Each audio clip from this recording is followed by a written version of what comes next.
Hay carreteras que no deberían recorrerse de noche, no porque los mapas lo digan, no porque las señales lo adviertan, sino porque existe un tipo de oscuridad que no tiene nada que ver con la ausencia de luz. Es una oscuridad que respira, que observa, que espera. Si alguna vez has manejado solo en la madrugada, ya sabes de qué hablo. Ese momento exacto en que el único sonido en el mundo es el ronroneo del motor y el susurro del asfalto bajo las llantas. Cuando el haz de tus faros es la única frontera entre tú y la nada. Cuando miras el retrovisor, no por costumbre, sino porque algo en ti, algo primitivo y antiguo, te susurra que lo hagas. Las 5 historias que estás a punto de escuchar llegaron a nosotros de distintas formas. Algunas fueron enviadas por personas que aún tiemblan al contarlas. Otras las recopilamos de testimonios que circulan en foros oscuros de Internet, en grupos de camioneros, en comunidades de personas que conducen de noche por obligación. Todas comparten algo en común. Nadie que las vivió pudo encontrar una explicación racional. Y nadie, absolutamente nadie, volvió a ver la carretera de la misma manera. Apaga las luces o déjalas encendidas. No va a cambiar lo que estás a punto de sentir. Bienvenido a Historias de Miedo. Historia 1. El hombre de la cuneta. Rodrigo Salinas tenía 42 años cuando manejó por última vez en carretera. Antes de aquella noche de octubre, era el tipo de hombre que se burlaba de las leyendas, mecánico de oficio, racionalista por convicción. No creía en fantasmas, ni en presagios, ni en nada que no pudiera tocarse con las manos. Hoy no conduce de noche. Hoy no conduce solo. Y cuando alguien le pregunta por qué, cierra los ojos unos segundos antes de responder, como si necesitara prepararse para volver a ese lugar. Era un jueves. Había viajado desde Monterrey hasta Saltillo para revisar un motor industrial en una planta que cerraba a las 10 de la noche. El trabajo se alargó más de lo esperado, siempre se alarga, y para cuando terminó, firmó los papeles y cargó gasolina. Ya eran casi las 11:30. Calculó el regreso, 2 horas, quizás 2:30 si había tráfico cerca de la ciudad. No había tráfico, no había nada. La carretera 40 entre Saltillo y Monterrey es un tramo que conocía bien. 4 carriles en la mayor parte del recorrido. Buen asfalto, señalización clara. De día es una carretera ordinaria, incluso aburrida. De noche, sin embargo, tiene una cualidad extraña. El desierto que la rodea parece expandirse hasta el infinito, y los cerros oscuros a los costados se convierten en siluetas sin forma definida, como si el paisaje hubiera decidido volverse ambiguo. Rodrigo llevaba casi 40 minutos de camino cuando notó la primera señal. No fue algo dramático, no fue un ruido ni una figura, fue el silencio. Su radio, que había estado reproduciendo una emisora de rock norteño desde que salió de la planta, comenzó a fallar, no de golpe, sino poco a poco, con esa interferencia estática que uno asocia a la zona sin señal. Movió el dial, nada. Intentó el Bluetooth con su teléfono. El teléfono mostraba conexión, pero no salía ningún sonido, solo ese blanco estático que llena el espacio y lo hace sentir más vacío. Lo apagó. Decidió manejar en silencio. En ese momento eso le pareció razonable. El problema comenzó en el kilómetro 47 aproximadamente. Rodrigo lo recuerda porque hay una señal de tope de velocidad en ese tramo, una curva amplia que obliga a reducir, y él había empezado a frenar cuando los faros iluminaron algo en la cuneta derecha. Un hombre parado, completamente inmóvil, de espaldas a la carretera. No era completamente inusual. Peatones en carretera, aunque peligrosos, no son rareza. Rodrigo ralentizó por instinto. Pensó en preguntar si necesitaba ayuda, y en ese segundo en que pasó a su lado y lo miró por la ventanilla, algo lo detuvo. El hombre llevaba ropa oscura, sin reflectantes. Estaba parado en el pasto a unos 2 metros de la orilla del asfalto, con los brazos caídos a los costados, la cabeza ligeramente inclinada hacia adelante. Y no se movió, ni un milímetro, ni al paso del coche, ni con el viento que debió haberle rozado. Rodrigo aceleró. Se dijo que era alguien varado, quizás dormido de pie, quizás borracho. Continuó otros 5 kilómetros diciéndose eso. Entonces lo vio de nuevo. Misma postura, misma ropa oscura, mismo ángulo de la cabeza, parado en la cuneta izquierda esta vez, de espaldas a la carretera. Rodrigo pisó el freno tan fuerte que el cinturón le marcó el pecho. Se quedó detenido en medio del carril, mirando por el espejo lateral al hombre que no se movía. No había otro vehículo en kilómetros. La carretera estaba completamente sola. Su primera reacción fue lógica. Era otra persona, o el mismo hombre, que de alguna forma había cruzado la carretera más rápido de lo posible. O su cansancio estaba jugándole una mala pasada. Se repitió estas explicaciones 3 o 4 veces mientras aceleraba de nuevo, el corazón golpeándole en las sienes con una fuerza que no recordaba haber sentido en años. 4 kilómetros más adelante, los faros volvieron a iluminarlo. Esta vez estaba parado en el centro del acotamiento derecho, y ya no daba la espalda a la carretera. Esta vez estaba mirando hacia los faros, hacia él. El haz de luz lo bañó de frente, y Rodrigo alcanzó a ver que no tenía expresión. No era que tuviera cara de miedo o de ira o de súplica, era que simplemente no tenía expresión, como si los músculos de la cara estuvieran relajados de una manera que ningún humano consigue estando despierto. Los ojos abiertos, los brazos caídos, la boca levemente entreabierta. Rodrigo no frenó esta vez. Aceleró. Llegó a 140 kilómetros por hora en un tramo de curvas que no lo permitía, y no redujo hasta que las luces de la periferia de Monterrey empezaron a aparecer en el horizonte. Nunca volvió la cabeza. Nunca volvió a mirar el retrovisor. Al día siguiente, llamó a un amigo que trabajaba en la Policía Federal de Caminos y le describió lo que había visto. Le preguntó si había reportes de alguien caminando en ese tramo, si había accidentes recientes, si alguien más había llamado. Su amigo revisó. No había nada, ningún reporte, ninguna llamada, ningún incidente en ese tramo en toda la semana. Rodrigo revisó su odómetro para calcular las distancias. Entre la primera aparición y la última, habían pasado 11 kilómetros. En carretera, a la velocidad que llevaba, eso representaba unos 6 minutos de trayecto. 6 minutos para que alguien apareciera en 3 puntos distintos, separados por kilómetros, sin ningún vehículo a la vista, sin ninguna explicación de cómo se había desplazado.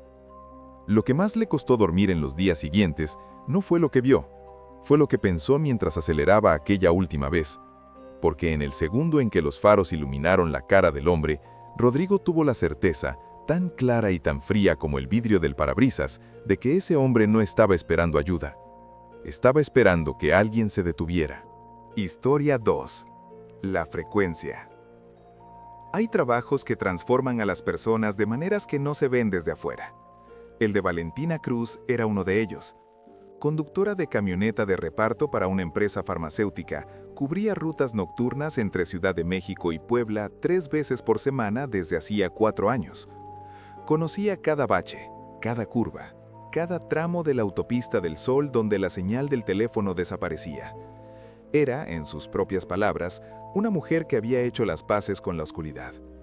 Hasta la noche del 16 de marzo.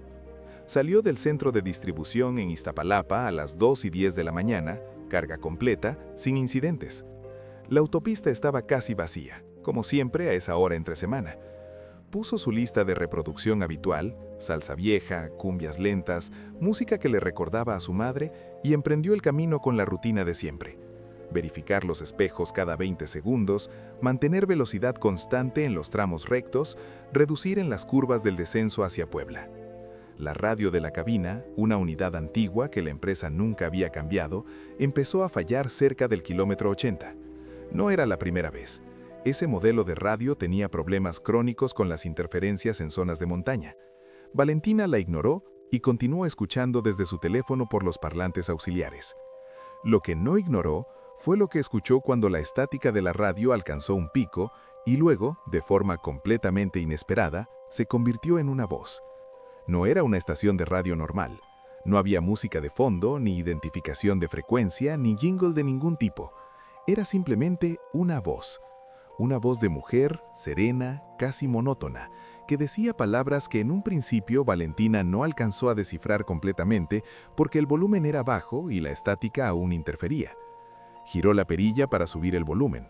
La voz se hizo más clara. Decía su nombre. No el nombre del canal ni del programa. Decía Valentina, Valentina Cruz. Y luego decía su número de placa. Luego el modelo exacto de la camioneta. Luego la ruta. Ciudad de México a Puebla, Autopista del Sol, kilómetro 84 aproximado. Valentina apagó la radio de golpe. Las manos le temblaban tan fuerte que tuvo que poner las luces de emergencia y detener el vehículo en el acotamiento. Respiró. Intentó explicárselo. Quizás era una transmisión de la misma empresa, algún sistema de monitoreo que emitía datos por frecuencia de radio. Quizás la fatiga le había hecho escuchar cosas. Quizás. Esperó 3 minutos. Encendió la radio de nuevo. La voz seguía ahí. Esta vez decía otra cosa. Decía, no te detengas en el kilómetro 91. No te detengas aunque veas algo. No te detengas aunque te pidan ayuda. Valentina apagó la radio por segunda vez y arrancó. No llamó a la empresa, no llamó a nadie. Decidió que terminar el trayecto lo más rápido posible era la única opción razonable. Aceleró. Fijó la vista en el asfalto. Contó los kilómetros en la mente. En el kilómetro 89 comenzó a ver luces en el arcén. 3 triángulos de emergencia del tipo que se coloca cuando un vehículo tiene una avería. Y detrás de ellos una camioneta similar a la suya, con el cofre abierto y las luces interiores encendidas. Y junto a la camioneta, una figura que agitaba los brazos en señal de pedirle que se detuviera. Valentina no se detuvo. Pasó a 90 kilómetros por hora, con las manos blancas sobre el volante, mirando al frente, sin volver la cabeza. En el espejo retrovisor vio que la figura seguía agitando los brazos. Luego vio algo más. Vio que alrededor de la camioneta averiada había otras figuras. 2, 3, quizás 4. Inmóviles. No agitaban los brazos, solo miraban. Llegó a Puebla sin más incidentes. En el centro de distribución, mientras descargaba, llamó a la empresa para preguntar si había algún sistema de monitoreo por radio que emitiera datos de los conductores en frecuencias abiertas. La persona de turno no supo de qué estaba hablando. Al día siguiente habló con el encargado de logística. Tampoco supo. Hizo la pregunta a 3 personas distintas del departamento técnico. Ninguna supo. Lo que sí supo, porque lo buscó ella misma días después, fue esto. En el kilómetro 91 de la Autopista del Sol habían ocurrido en los últimos 6 años 4 robos a camionetas de reparto. En todos los casos el modus operandi era el mismo. Un vehículo fingía una avería, el conductor se detenía y un grupo de personas lo sometía. En uno de los casos, el conductor había necesitado hospitalización. Valentina nunca volvió a escuchar aquella voz. La radio de su camioneta fue reemplazada 3 semanas después por un modelo nuevo. La empresa dijo que el cambio era parte de un programa de modernización de flota. Nunca explicó cómo aquella voz supo su nombre. Historia 3. El pasajero del asiento trasero. Marco Antonio Ríos no era supersticioso. Era estudiante de ingeniería, 3er año, el tipo de persona que pasaba los fines de semana resolviendo ecuaciones diferenciales por placer. Cuando sus amigos hablaban de energías, de premoniciones, de presentimientos, él sonreía con la paciencia tranquila de quien sabe que el universo funciona con reglas fijas e inapelables. Nada de eso le había ocurrido a él. Hasta el regreso de las vacaciones de verano. Había pasado 2 semanas en casa de sus padres en Guadalajara. El regreso a la Ciudad de México lo haría en su propio coche, un sedán compacto de segunda mano que había comprado el año anterior y que funcionaba sin problemas. Salió a las 10 de la noche para evitar el tráfico del día siguiente, calculando llegar alrededor de las 4 o 5 de la mañana. Buena música, 2 botellas de agua, una bolsa de frituras, todo bajo control. Los primeros 2/3 del trayecto transcurrieron sin ningún contratiempo. Era pasada la 1 de la mañana cuando comenzó a sentir el cansancio de verdad. Ese cansancio específico de la carretera nocturna que no es solo sueño, sino una especie de adormecimiento del mundo, como si todo lo que estaba más allá de los faros dejara de ser real. Puso música más rápida, abrió la ventana 1 centímetro para que el aire frío le golpeara la cara. Continuó. Fue entonces cuando, en un gesto completamente automático, de los que uno hace sin pensar porque los ha hecho miles de veces, miró el retrovisor interior. Había alguien en el asiento trasero. No fue un proceso gradual, no fue una sombra que poco a poco tomó forma, fue directo y sin ambigüedad. En el asiento trasero, del lado del pasajero, había una figura sentada. Marco Antonio la vio con suficiente claridad como para percibir que era una persona, o algo que tenía la forma de una persona, con lo que parecía ser ropa oscura y una cabeza inclinada ligeramente hacia el vidrio de la ventanilla. Pisó el freno. El coche derrapó levemente en el asfalto. Se detuvo en el acotamiento con el corazón desbocado, giró completamente en el asiento y miró hacia atrás. El asiento trasero estaba vacío. Tardó varios minutos en calmarse lo suficiente para continuar. Se examinó a sí mismo con el rigor que le permitía su formación científica: cansancio, oscuridad, el efecto de los faros de otros vehículos creando sombras en movimiento dentro del coche, perfectamente explicable. Continuó. En los siguientes 40 minutos no ocurrió nada. La carretera seguía siendo la misma. Su mente seguía siendo la misma. Todo estaba en orden. Entonces, sin buscarlo, miró de nuevo el retrovisor. La figura había vuelto, pero esta vez estaba en el centro del asiento trasero. Y esta vez, la cabeza no estaba vuelta hacia la ventanilla, estaba mirando hacia adelante, hacia él.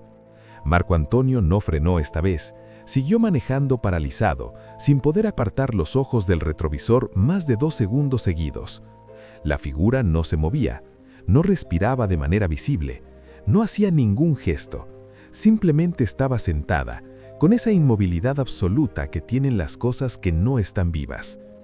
Sacó el teléfono con una mano, marcó a su compañero de cuarto que estaba en la ciudad. El teléfono llamó 5, 6, 7 veces sin respuesta. Marcó a su madre, tampoco. Marcó a su mejor amigo. En el cuarto tono, contestó con voz de sueño. Marco Antonio habló en voz baja, como si no quisiera que la figura lo escuchara. Le dijo: «¿Hay alguien en mi coche?». Su amigo, todavía dormido, le preguntó que qué había dicho. Marco Antonio repitió: «Hay alguien en mi coche, en el asiento de atrás. No sé qué hacer, no me atrevo a parar». Su amigo despertó del todo y le dijo que se tranquilizara, que parara en el primer lugar iluminado, una gasolinera, una caseta de peaje, cualquier lugar con personas. Había una caseta de cobro 2 kilómetros más adelante. Marco Antonio manejó esos 2 kilómetros sin volver a mirar el retrovisor, con la mirada fija en el asfalto, hablando con su amigo para no estar en silencio. Cuando las luces de la caseta aparecieron, algo en él se aflojó. Se detuvo, bajó, abrió las puertas traseras del coche con el empleado de la caseta mirándolo con curiosidad. El asiento trasero estaba completamente vacío. No había nadie. No había ninguna señal de que hubiera habido nadie. Le preguntó al empleado si había visto algo extraño, si alguien había intentado subirse a su coche en algún tramo anterior.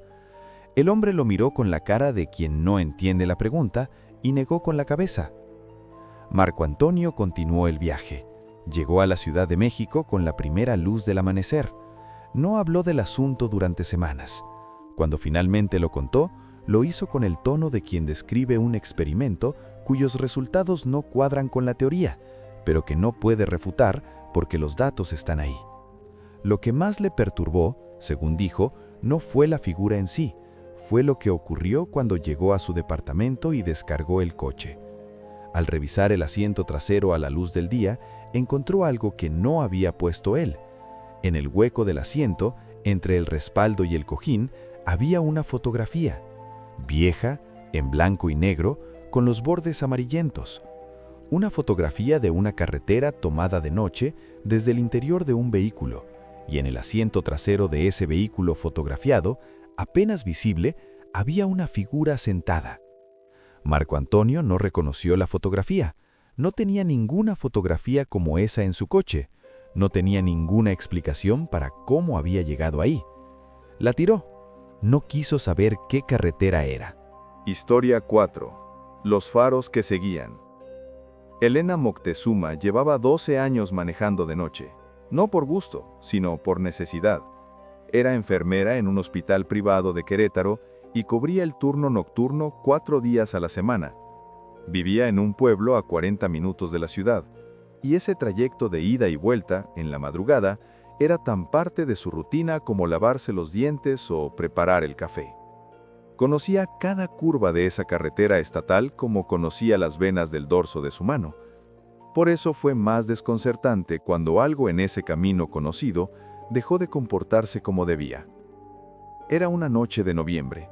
Frío, cielo despejado, luna llena que iluminaba los campos cultivados a ambos lados de la carretera con esa luz plateada y fría que convierte el paisaje en algo casi irreal. Elena había terminado un turno difícil. Había perdido a un paciente esa noche, un hombre mayor que llevaba semanas internado, y estaba en ese estado de agotamiento emocional que el trabajo en salud produce y que se parece al cansancio físico, pero va más adentro. Salió del hospital a las 2:40.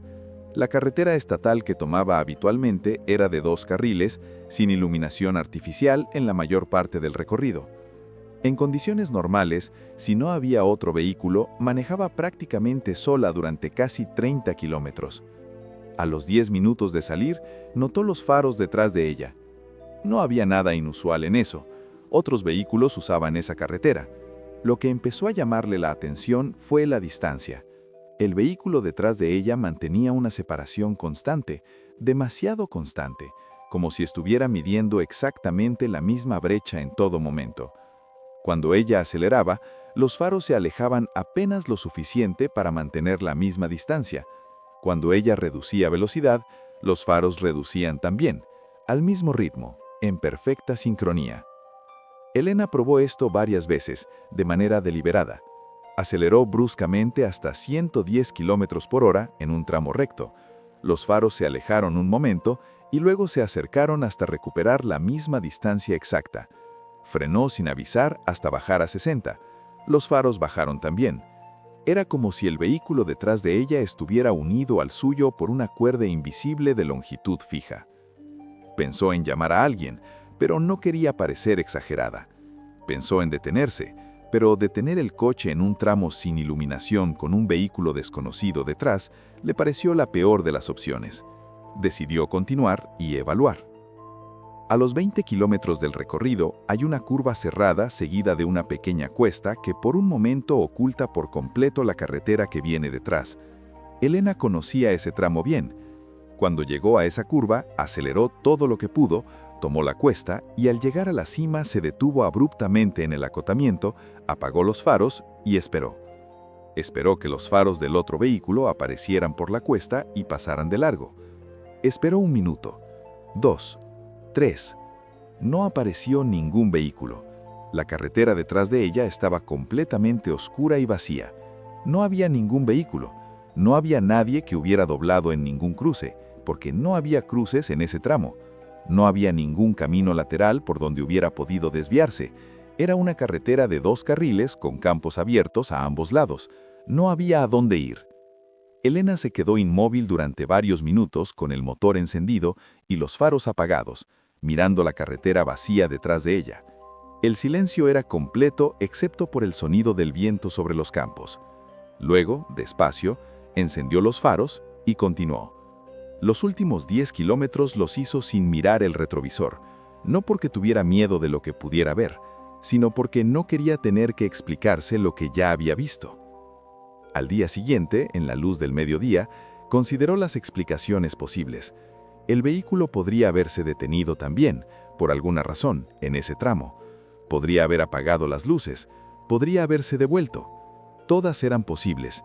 Ninguna explicaba por qué alguien habría hecho alguna de esas cosas en una carretera solitaria a las 3 de la mañana.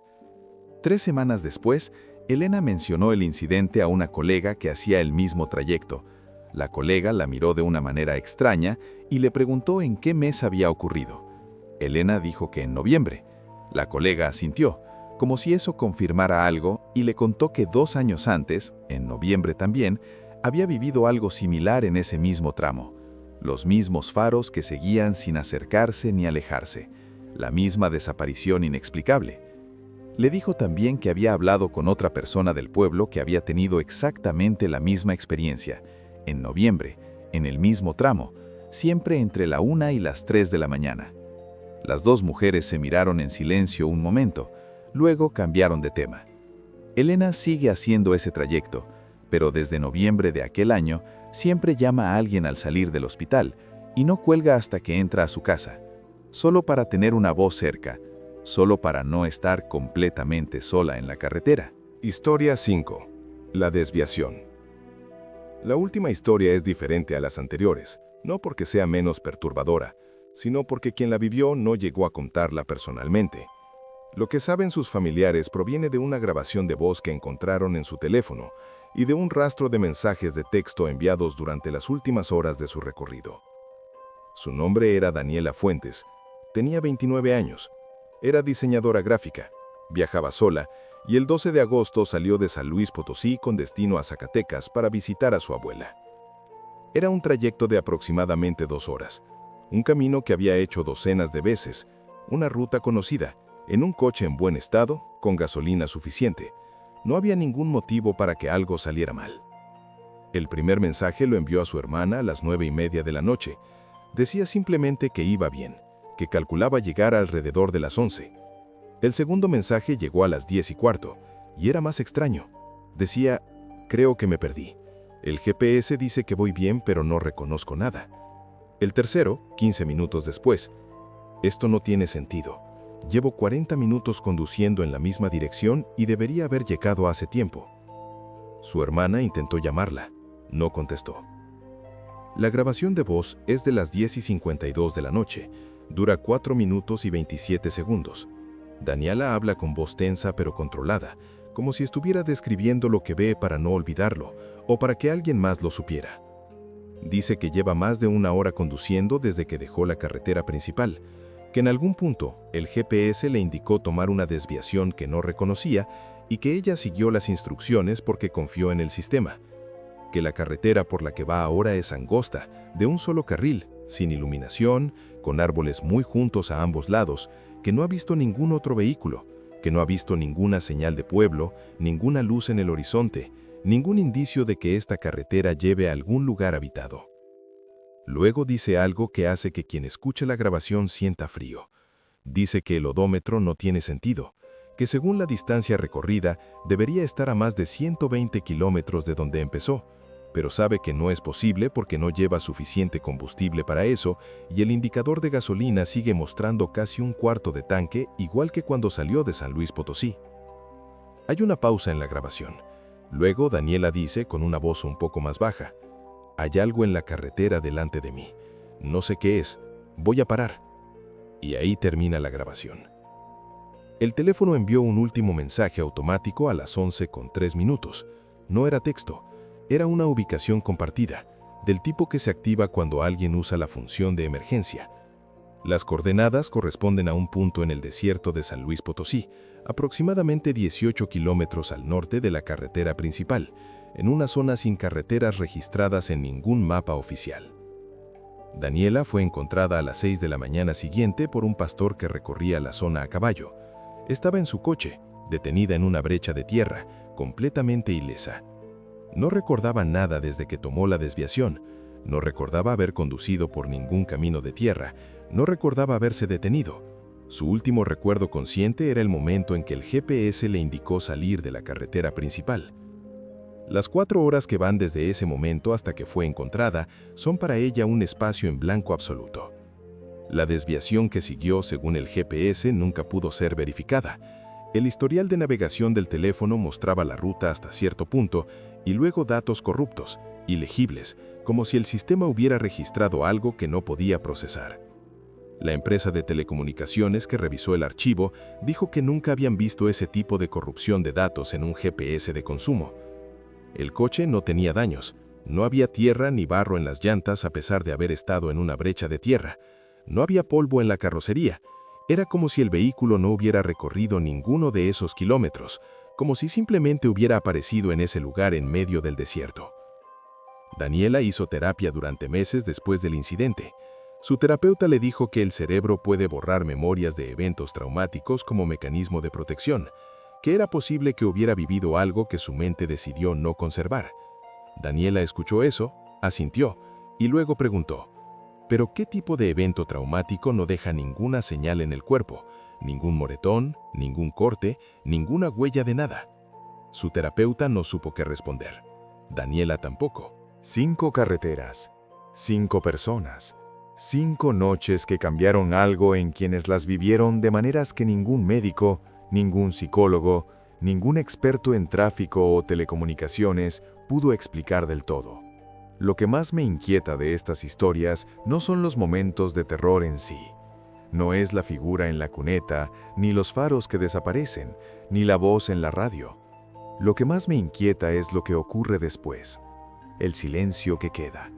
La forma en que la vida continúa alrededor de estas personas mientras ellas cargan con algo que no pueden compartir completamente, porque saben que quien no lo vivió nunca va a entenderlo del todo.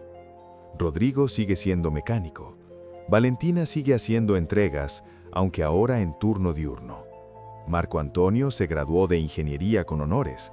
Elena sigue trabajando en su hospital. Daniela retomó su trabajo como diseñadora.